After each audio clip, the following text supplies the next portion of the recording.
கிறிஸ்துவுக்குள் மிகவும் பிரியமானவர்களே, ஒரு சபை அல்லது ஊழியமானது நல்ல விதத்திலே கட்டப்பட வேண்டுமே என்றால், அது பல வருடங்கள் நிலைத்திருக்கிறதா இருக்க வேண்டுமே என்றால், அதிலே காணப்பட வேண்டிய 4 முக்கியமான அம்சங்களை எஸ்றா 4ஆம் அதிகாரம் 6 முதல் 10 வசனங்களிலே நாம் வாசிக்கலாம்.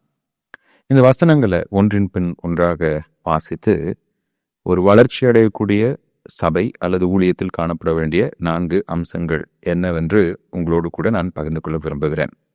6ஆம் வசனம் பின்வருமாறு தொடங்குகிறது. 7ஆம் மாதம் முதல் தேதியில் கர்த்தருக்கு சர்வாங்க தகன பலிகளை செலுத்த தொடங்கினார்கள். ஆனாலும் கர்த்தருடைய ஆலயத்தின் அஸ்திபாரம் இன்னும் போடப்படவில்லை.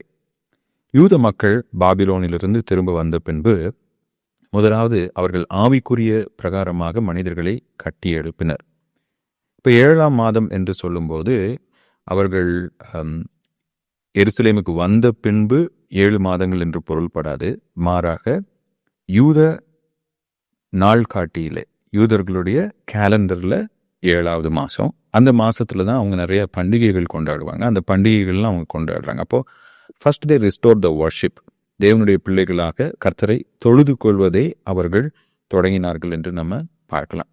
இப்போ 7, 8, 9, 10 வசனங்களில் அவர்கள் ஆலயத்தை கட்டுவதற்காக மேற்கொண்ட 4 முயற்சிகளின் மூலமாக நம்முடைய ஊழியத்தையும் ஆலயத்தையும் கட்டக்கூடிய 4 அம்சங்களை நம்ம கற்றுக்கொள்ளலாம்.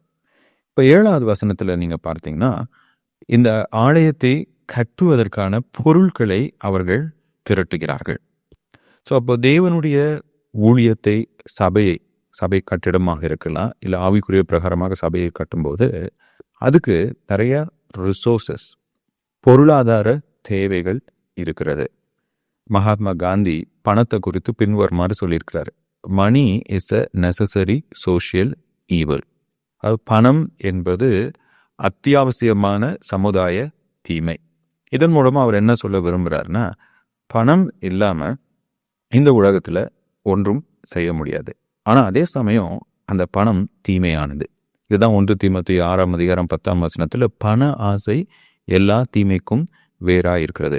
அப்போ ஒரு திருச்சபையோ ஊழியமோ கட்டப்படுவதற்கு உலக பிரகாரமான பொருட்களும் பணமும் அவசியம்.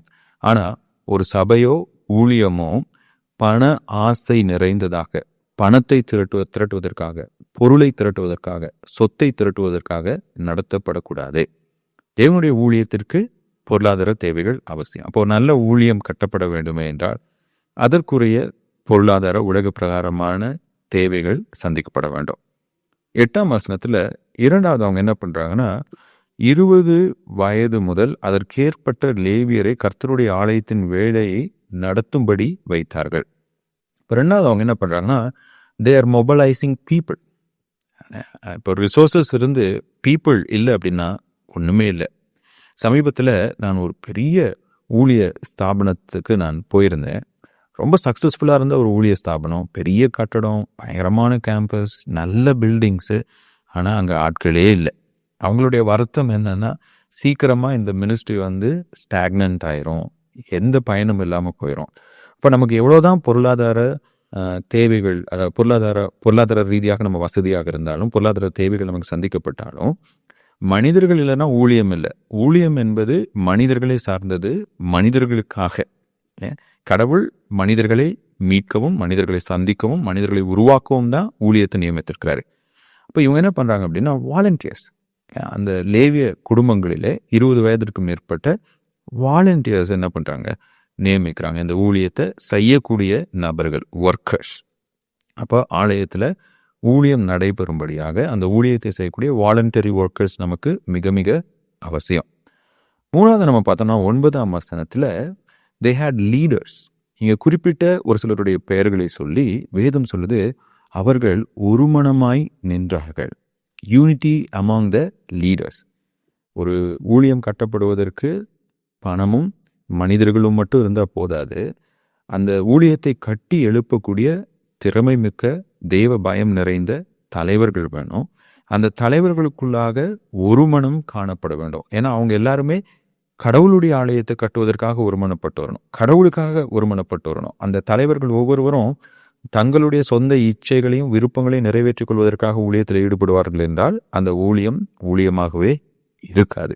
மாறா தனி மனித ஆதாயத்திற்காக நடத்தப்படுகின்ற ஒரு வியாபாரமாக அது மாறிவிடும். ஆனால் ஒரு ஊழியம் நல்ல விதத்தில் நடைபெறணும்னா அங்கே ஒரு கூட்டு முயற்சி காணப்பட வேண்டும், கூட்டு தலைமை காணப்பட வேண்டும். ஒரு போதகர் மட்டும் சபையில் எல்லாம் செய்கிறவராக இல்லாமல் போதகர், மூப்பர்கள், உதவிக்காரர்கள், சபை மக்கள் ஒன்றாக சேர்ந்து அந்த ஊழியத்தை நடத்தணும். இல்லை ஒரு ஊழிய ஸ்தாபனமே என்றால் அங்கே அந்த ஊழிய ஸ்தாபனத்தை நடத்தும் தலைவர்கள், அதில் பணியாற்றுகின்ற ஊழியர்கள் என்று எல்லாரும் ஒன்றிணைந்து செய்ய வேண்டும். 4ஆவதா நம்ம பார்த்தோம்னா 10வது வசனத்தில் இன்னொரு வித்தியாசமான ஒரு கூட்ட மக்கள். இவங்க யாருன்னு சொல்லி கேட்டிங்கன்னா, தாவீதின் நாட்களில் ஆலயத்தில் கர்த்தரை துதித்து பாடும்படியாக தாவீதினால் நியமிக்கப்பட்டவங்க. இப்போ இவங்க யாருன்னா என்கரேஜர்ஸ், அதாவது தலைவர்களையும் ஊழியம் செய்பவர்களையும் உற்சாகப்படுத்துகிறவர்கள். இவங்களுடைய கடமை என்னது? அவங்க அந்த ஆலயம் கட்டவே ஆரம்பிக்கல, ஆனால் அதுக்கு முன்னாடி என்ன பண்ணுறாங்க, ஒரு டீமை செட் பண்ணி இவங்க பாட்டு பாட போகிறாங்க, கர்த்தரை துதிக்க போகிறாங்க. ஏன்னா கர்த்தரை துதித்தலே நம் பலமாக இருக்கிறது. அப்போ கர்த்தரை நம்ம எவ்வளோ அதிகமாக அறிந்து கொள்கிறோமோ, கர்த்தருக்குள்ளாக எவ்வளோ மகிழ்ச்சியாக இருக்கிறோமோ, அவ்வளோ உற்சாகமாக நம்மளால் ஊழியத்தை செய்ய முடியும். அப்போ இவங்க என்ன பண்ணுறாங்க, உற்சாகமூட்டுபவர்கள். இவங்களுடைய வேலை என்னது? பாட்டு பாடி கடவுளை துதித்து கடவுளை ஆராதித்து அந்த ஊழியத்தை செய்கிறவங்களை உற்சாகம் அளிப்பவர்கள். அப்போ ஒரு நல்ல சபை கட்டப்பட வேண்டுமே என்றால் இந்த 4 அம்சங்கள். முதலாவது, சபையின் பொருளாதார தேவைகளை சந்திக்கக்கூடிய நபர்கள். 2வது, சபை ஊழியத்திலே தன்னார்வத்தோடு வாலண்டரியாக பங்கு பெற்று அந்த ஊழியத்தை நடத்த உதவுபவர்கள். 3வதாக, ஒருமனப்பட்ட கடவுளை அறிந்து கடவுளுடைய மக்களை சுயநலமின்றி கடவுளுடைய நாம மகிமைக்காக வழிநடத்தும் தலைவர்கள். 4வதாக, அவர்களை ஊக்கமூட்டுபவர்கள். தங்களுடைய வார்த்தைகளினாலும் செயலினாலும் தேவனுடைய சபையின் தலைவர்களையும் ஊழியத்தின் தலைவர்களையும் அதில் ஊழியம் செய்கின்ற தன்னார்வ தொண்டர்களையும் ஊக்கப்படுத்துகிறவர்கள் தேவைப்படணும். இப்படி இந்த 4 அம்சங்கள் ஒரு ஊழியத்தில் காணப்படுமே என்றால் அது நிச்சயமாக கர்த்தரை மகிமைப்படுத்துகின்ற வளர்ச்சியை பெறும். இப்போது என்னுடைய கேள்வி என்னன்னா, இந்த 4 காரியங்களில் எதை உங்களால் செய்ய முடியும்? ஒருவேளை கடவுள் உங்களுக்கு போதுமான பணத்தை கொடுத்துருக்கிறாருன்னா உங்களுடைய பணத்தை கொடுத்து ஊழியத்தை நீங்கள் தாங்கலாம். இல்லை என்கிட்ட பணம் இல்லை ஆனால் என்னால் நேரத்தை கொடுக்க முடியும்னா உங்களுடைய நேரத்தை நீங்கள் கொடுத்து ஊழியத்தை தாங்கலாம். இல்லை நான் ஒரு சபையில் தலைவராக இருந்து தலைமை பொறுப்பேற்று நடத்த முடியும் என்றால் அந்த ஊழியத்தின் தலைமை பொறுப்பை குறித்து அதற்கு நீங்கள் பக்குவப்படலாம். இல்லை என்றால் நீங்கள் என்ன பண்ணலாம், அந்த ஊழியத்தில் ஈடுபடுகிறவர்களை உற்சாகமூட்டி தொடர்ந்து கர்த்தருக்காக அவங்க செயல்பட அவங்களோட துணை நிற்கலாம். நீங்கள் என்ன செய்ய போகிறீங்கன்னு யோசிங்க. கர்த்தர் உங்களை சரியான பாதையில் வழி நடத்துவாராக. ஆமென்.